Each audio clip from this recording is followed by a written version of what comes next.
Hey everyone, welcome back to your psychology teacher.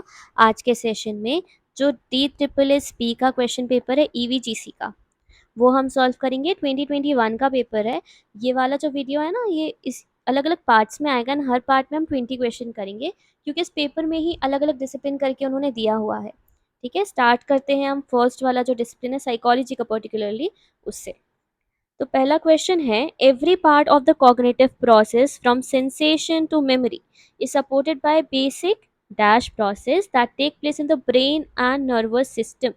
ठीक, कह रहे हैं कि हम हर एक पार्ट जो कॉग्निटिव प्रोसेस का होता है, जैसे सेंसेशन हो गया, टेंशन हो गया, परसेप्शन हो गया, फिर मेमोरी में जब आता है तो इसमें क्या होता है, इलेक्ट्रिकल सिग्नल्स होते हैं ना, इलेक्ट्रिकल सिग्नल्स होते हैं और वो केमिकल मैसेंजर्स में चेंज होते हैं बाद में। ऐसे ही तो पूरा जो नर्वस सिस्टम है, जो ब्रेन है, उसमें प्रोसेस यही चलती है। तो इस प्रोसेस को हम इलेक्ट्रोकेमिकल प्रोसेस कहते हैं। ठीक है, तो ऑप्शन 2 जो है वो हमारा करेक्ट आंसर हो जाएगा। Then, which principle of information processing says that there is a two-way flow of information as we try to make sense of the world around us? तो जब we try to make sense of the world, जो हमारे आसपास की दुनिया है उसको हम परसीव करते हैं, तो किस तरीके से करते हैं? दो अप्रोचेस हैं उसकी, बॉटम अप, टू वे है ना, बॉटम अप है और टॉप डाउन है। तो यहाँ पे बॉटम अप क्या होता है, जब आप स्टिमुलस बेस्ड, बस स्टिमुलस को आप परसीव करते हो, कुछ आपका पास नहीं होता।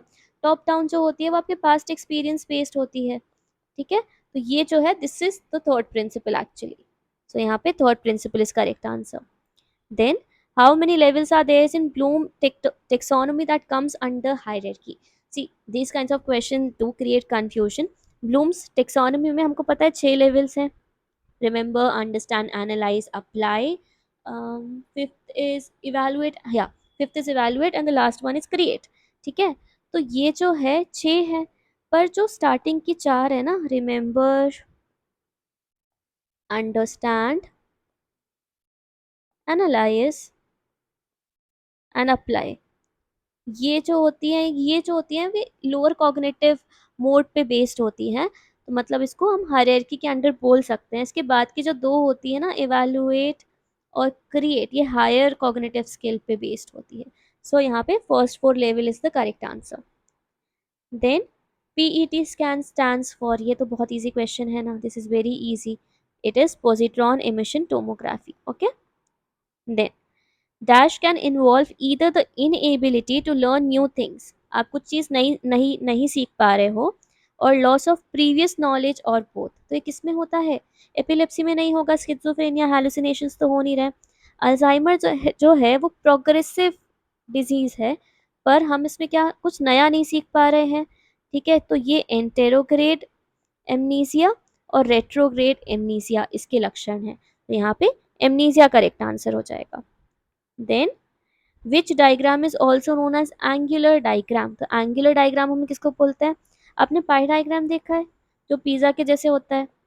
ठीक है, तो हर एक जो इसका पीस है ना, हर एक जो पार्ट है इसका एक्चुअली ये अलग अलग एंगल्स डिनोट कर रहा है, इसलिए इसको हम और क्या बोलते हैं?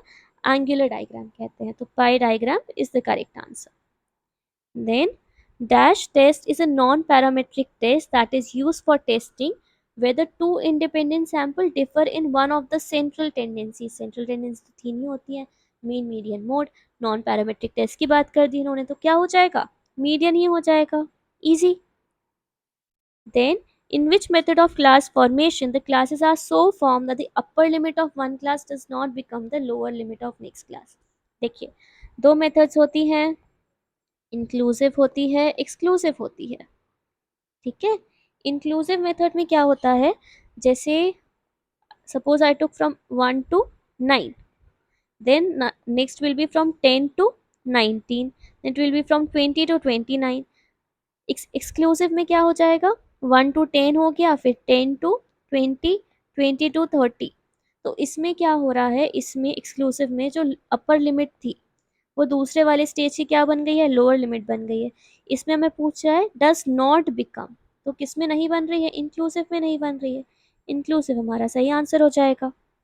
Then, dash scales deals with the classified data such for the example the population divided into males and females. क्या हो रहा है, ये कैटेगरी बना रहा है। कैटेगरीज किस में बनती है? सिर्फ मेल और फीमेल ऐसे कैटेगरी बना रहा है ना। तो ये बनती है नॉमिनल स्केल में 4 स्केल होता है। अगर इसमें ही रैंक हो जाता, एक ऑर्डर फॉर्म हो जाता, तो वो ऑर्डिनल हो जाता। Then in whose famous heuristic formula behavior can be viewed as a function of person and environment। Behaviour is a function of person and environment कौन सी थ्योरी में कहा गया है? फील्ड थ्योरी में कहा गया है। फील्ड थ्योरी किसकी थी? कर्ट लेविन की थी। ठीक है, चलिए। Who proposed that psychology consist of two parts, एक फिजियोलॉजिकल साइकोलॉजी होता है एंड एक पीपल साइकोलॉजी होता है। तो फिजियोलॉजिकल साइकोलॉजी जो है उसमें हम क्या करते हैं, हम एक्सपेरिमेंटल मेथड्स यूज कर सकते हैं, ठीक है, मैनिपुलेशन कर सकते हैं। और पीपल साइकोलॉजी इन्होंने बोला है वो पार्ट है जिसमें आप कुछ एक्सपेरिमेंट नहीं कर सकते हो, एज इट इज हम यूज करते हैं, जैसे language, culture, we can not manipulate it, right. तो ये दोनों जो है किसने बोला है? ये विलियम वुंट ने बोला है। इन्होंने एक्चुअली प्रपोज ही किया है इस चीज को। फिर which traits serve to organize the impression and provide a framework for interpreting information that is received subsequently।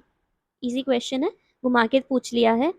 Allport की जो थ्योरी है उसमें 3 ट्रेट्स बताए गए हैं, कार्डिनल ट्रेट्स बताए हैं, सरफेस ट्रेट बताए हैं, सेंट्रल बताए हैं, सोर्स तो है ही नहीं। तो जो हम डोमिनेंट सबसे ज़्यादा मानते हैं वो कार्डिनल है, राइट। पर यहाँ पे क्या कह रहे हैं?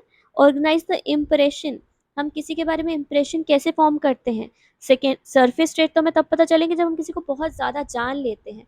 एक बेसिक इंप्रेशन फॉर्म करने के लिए, एक फ्रेमवर्क फॉर्म करने के लिए कि आप कैसे हो, जैसे आप इंटरव्यू में जा रहे हो, वहाँ पे आपको असेस किया जा रहा है।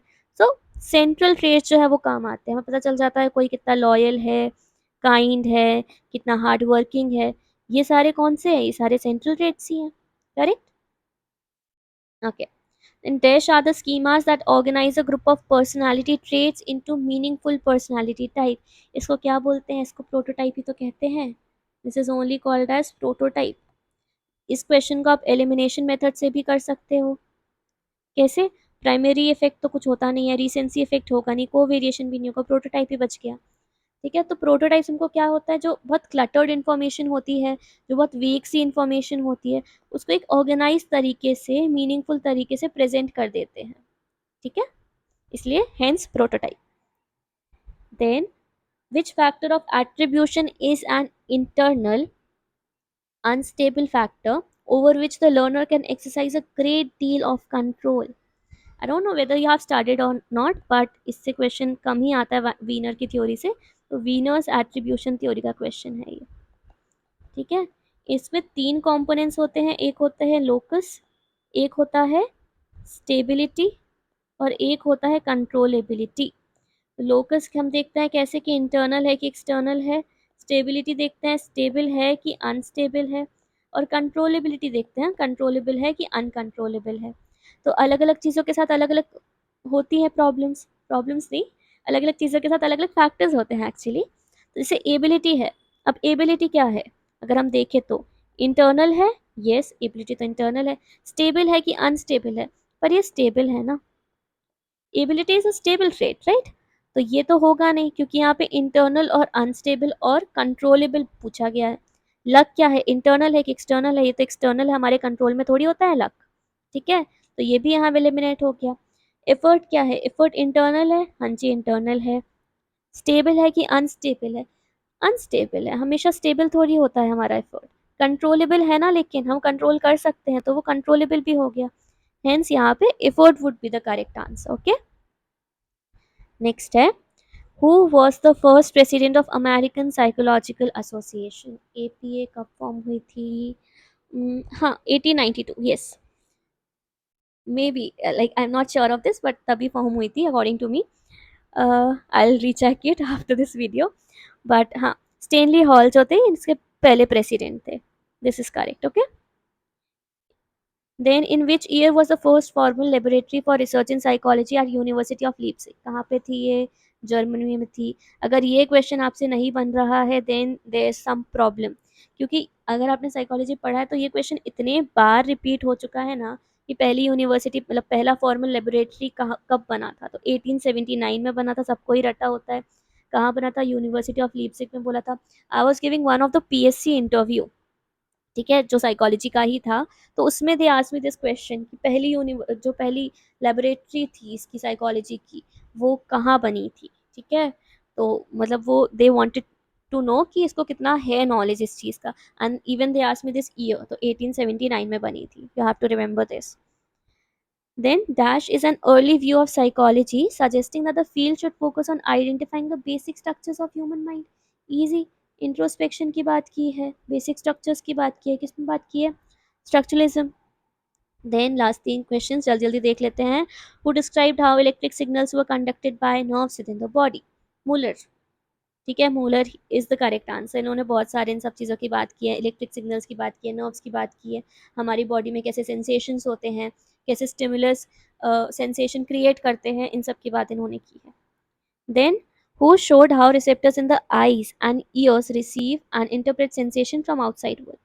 हेल्महोल्ट्ज है इसका आंसर। ठीक है, ठीक है, इन्होंने काफ़ी ज़्यादा विजन, हमारे सेंसेशन, हियरिंग, ये सारे प्रोसेस कैसे हो रहे हैं, ठीक है, इन सब की बहुत ज़्यादा स्टडी करी है।